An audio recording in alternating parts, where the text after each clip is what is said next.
Words, not weapons. That's the fundamental idea at the heart of the UN. Humanity can only survive. Humanity can only thrive through cooperation, not conflict. And that's why the UN exists. The General Assembly is like the Super Bowl of global diplomacy. It is the only time that almost every world leader gathers in the same place. But there is so much that goes on behind the scenes. They convert the halls of the building. They put up temporary meeting spaces. It's like global diplomacy speed dating. World leaders come in, they talk to each other for a few minutes, they do brush pasts in the corridor, they get to know each other, they exchange ideas, they talk through their differences. And that's where deals can be done and negotiations can be happened and progress can be agreed.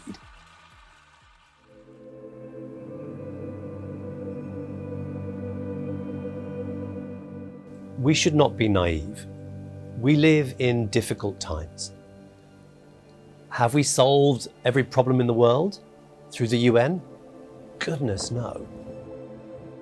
When we see so much destruction all over the world, it can be hard, almost counterintuitive, to think that, oh, there are peace agreements being negotiated. But peace is being negotiated in conflicts all over the world. Ceasefires are being negotiated. Grain shipments leaving Ukraine. That was something that countries came together through the UN and its processes to be able to negotiate, to make happen. That was essential. Millions of lives have been saved as a result of peace agreements reached through the UN in countries all over the world, like Namibia, Mozambique, Cambodia, El Salvador, Liberia, Guatemala, Cote d'Ivoire, many places. And peace is a prerequisite for progress. People can't begin to rebuild their lives, they can't build new lives unless there's peace and stability on the ground. If we look through history as well, yes, it may seem that we live in violent times, and in many places, yes, we do, but there are fewer global conflicts than there ever were. It can be hard to accept that sometimes, but we used to live in much worse times.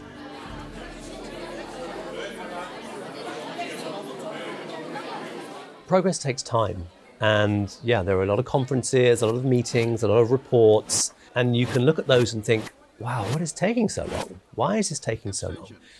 But that's how you reach agreement. You have to hear all viewpoints. No one ever said that fixing the world was going to be easy. It's not. It's really hard. And that takes time, and it takes brilliant people, and it takes a lot of effort, and it takes cooperation. Through the UN, the world has actually achieved so much. It's galvanized nations of the world around the collective promise of the Sustainable Development Goals.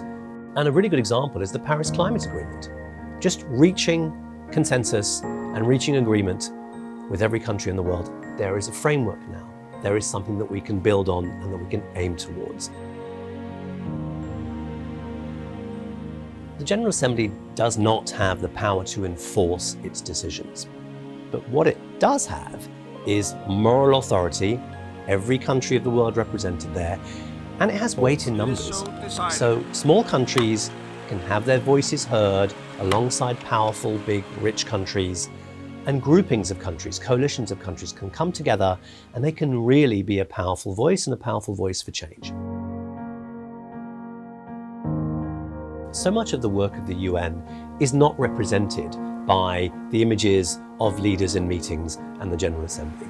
Every day, the UN all around the world is hard at work, delivering help and hope to millions and millions of people, whether it's food delivery for millions of people through the World Food Programme, whether it's helping children, bolstering and providing education through organizations like UNICEF, whether it's helping refugees through the UN's Refugee Agency, UNHCR.